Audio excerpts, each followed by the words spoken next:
മുഹമ്മദ് റഹീസ് കൂടി ചെന്നൈയിൽ നിന്ന് വിവരങ്ങളുമായി ചേരുകയാണ്.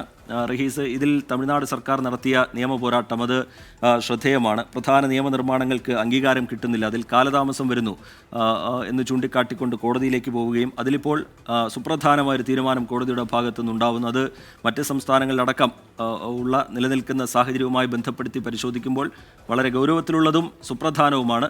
ഈ തമിഴ്നാട് സർക്കാരിൻ്റെ നീക്കം, ആ ഹർജിയിലെ ആവശ്യങ്ങൾ എങ്ങനെയായിരുന്നു റഹീസ്?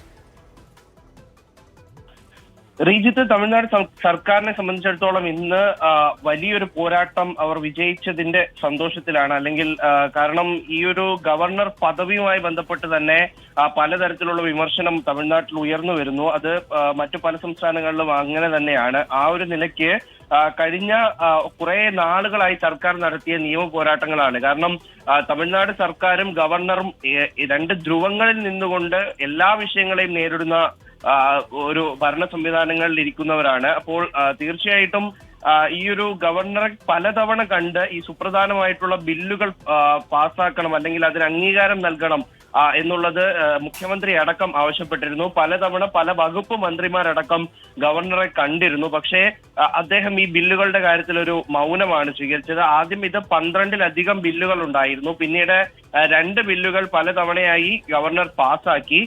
ശേഷമാണ് ഈ 10 ബില്ലുകളുടെ കാര്യത്തിൽ ഒരു തീരുമാനവും എടുക്കാതെ വർഷങ്ങളോളം അദ്ദേഹം മുന്നോട്ട് പോയത്. പിന്നീട് പലതവണ ഗവർണറെ കണ്ട് ഇത്തരത്തിലൊരു നീക്കം, അല്ലെങ്കിൽ ഈ ബില്ല് പാസ്സാക്കുന്നതുമായി ബന്ധപ്പെട്ടൊരു നീക്കം മന്ത്രിമാരടക്കം നടത്തി. മുഖ്യമന്ത്രി പലതവണ നിയമസഭയിൽ ഇത് പറയുകയുണ്ടായി.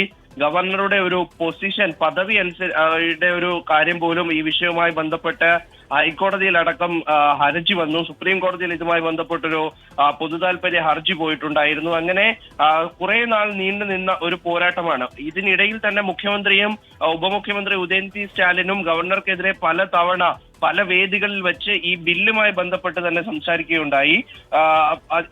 ഈ ഗവർണർക്കെതിരെ സംസാരിക്കുകയുണ്ടായി. അങ്ങനെ അതിനൊക്കെ ശേഷം ഈ ഒരു കേസ് കോടതിയിലേക്ക് എത്തുന്നു. സുപ്രീം കോടതിയിലേക്ക് എത്തുമ്പോൾ സർക്കാരിന്റെ ഭാഗത്തു നിന്നും ഇതിലെ ഒരു നിയമവശം എപ്പോഴും ഉയർത്തിപ്പിടിക്കാൻ, അതിൽ ഊന്നിക്കൊണ്ട് വാദം മുന്നോട്ട് കൊണ്ടുപോകാൻ പ്രത്യേകമായി ശ്രദ്ധിച്ചിരുന്നു. കാരണം ഇതൊരു ഗവർണർ സർക്കാർ പോരല്ല, മറിച്ച് നിയമ സംവിധാനവുമായി ബന്ധപ്പെട്ട് നിയമനിർമ്മാണ സഭ പാസ്സാക്കുന്ന, അല്ലെങ്കിൽ ഇത്തരത്തിലൊരു സംസ്ഥാന ലെജിസ്ലേറ്റർ നിയമസഭ പാസ്സാക്കുന്ന ഒരു നിയമം, ആ ഒരു ബില്ലിൽ ഒപ്പിടാൻ ഗവർണർ ഇത്രയും താമസിച്ചാൽ അത് ഒരു ഭരണസ്തംഭനത്തിലേക്ക് വരെ പോകും, ഭരണം സ്തംഭിക്കുന്ന തരത്തിലേക്ക് മാറും.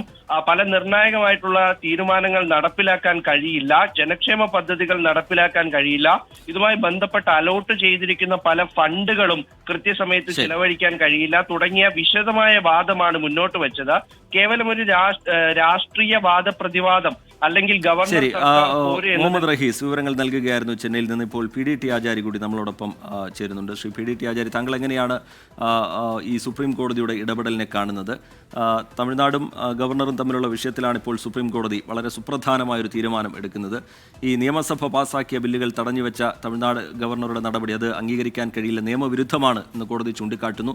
അതുപോലെ ഈ ബില്ലുകൾ പിടിച്ചു വയ്ക്കുകയാണെങ്കിലോ രാഷ്ട്രപതിക്ക് അയക്കാൻ തീരുമാനിക്കുകയാണെങ്കിലോ പരമാവധി 3 മാസത്തിനുള്ളിൽ ഗവർണർ തീരുമാനമെടുക്കണം എന്നാണ് സുപ്രീം കോടതി വ്യക്തമാക്കിയിരിക്കുന്നത്. താങ്കൾ എങ്ങനെയാണ് ഇതിനെ കാണുന്നത്?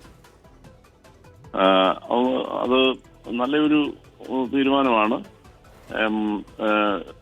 അതായത് ഇതിലുള്ള ഒരു പ്രധാന പ്രശ്നം എന്ന് പറയുന്നത്, ഒന്ന്, ഇപ്പോ സമയപരിധി സുപ്രീം കോടതി തീരുമാനിച്ചു എന്നുള്ളത് നല്ല കാര്യമാണ്. പക്ഷെ അതിനും അപ്പുറത്ത് ഏത് തരത്തിലുള്ള ബില്ലുകളാണ് ഗവർണർ പ്രസിഡന്റിന് അയക്കേണ്ടതെന്നൂടെ അതിനെക്കുറിച്ച് കൂടി സുപ്രീം കോടതി വ്യക്തമായ ഒരു അഭിപ്രായം അല്ലെങ്കിൽ ഒരു തീരുമാനം പറയേണ്ടതാണ്. കാരണം അവിടെയാണ് പ്രശ്നം. ഗവർണർക്ക് സ്വന്തം ഇഷ്ടത്തിന് പ്രസിഡന്റിന് അയച്ചു കൊടുക്കാം, ഏത് ബില്ലും അയച്ചു കൊടുക്കാം എന്ന് വരുന്നത് വാസം പറഞ്ഞ അസംബ്ലിയോടുള്ള ഒരു വെല്ലുവിളിയാണ് വാസ്തവത്തില്. അങ്ങനെയാണല്ലോ ഇവിടെ നടക്കുന്നതൊക്കെ. അപ്പൊ അതിനൊരു തടയിടുക എന്നുള്ളതാണ്. അതുകൊണ്ട് ആ ഒരു ഇഷ്യൂവില്, അതായത് ഏത് തരത്തിലുള്ള ബില്ലുകളാണ് ഈ പ്രസിഡന്റിന് അയക്കേണ്ടത്, നമ്മുടെ ഭരണഘടനയിൽ നോക്കിയാല് ഒരു കാര്യം മാത്രമേ ഭരണഘടന പറയുന്നുള്ളൂ. അതായത് ഒരു ബില്ല് ഹൈക്കോടതിയുടെ അധികാരങ്ങള് ഏതെങ്കിലും രീതിയിൽ ബാധിക്കുന്ന ഒരു ബില്ലുണ്ടെങ്കിൽ, അങ്ങനെ ഒരു ബില്ല് അസംബ്ലി പാസ്സാക്കുകയാണെങ്കിൽ ആ ബില്ല് പ്രസിഡന്റിന്റെ പരിഗണനയ്ക്ക് വിട്ടേ മതിയാവൂ എന്ന് പറയുന്നു. അത് കമ്പൽസറി, അത് മാൻഡേറ്ററി ആണ്. അത് ഗവർണർ അങ്ങനെയുള്ള ബില്ല് അയച്ചേ മതിയാവും. ബാക്കിയുള്ള കാര്യങ്ങളെ കുറിച്ചൊന്നും ഭരണഘടന ഒരു വ്യക്തിയെയും ഭരണഘടന വ്യക്തമായ ഒരു കാര്യങ്ങളും പറയുന്നില്ല. അവിടെയാണ് പല ഗവർണർമാരും അത് ഉപയോഗിക്കുന്നത്. ആ ഒരു ലൂപ്പ് ഹോൾ ആണ് ഉപയോഗിക്കുന്നത്. ശ്രീ പി.ഡി.ടി. ആചാര്യ, താങ്കൾ അല്പസമയം ഒന്ന് ടെലിഫോൺ ലൈനിൽ തുടരണം.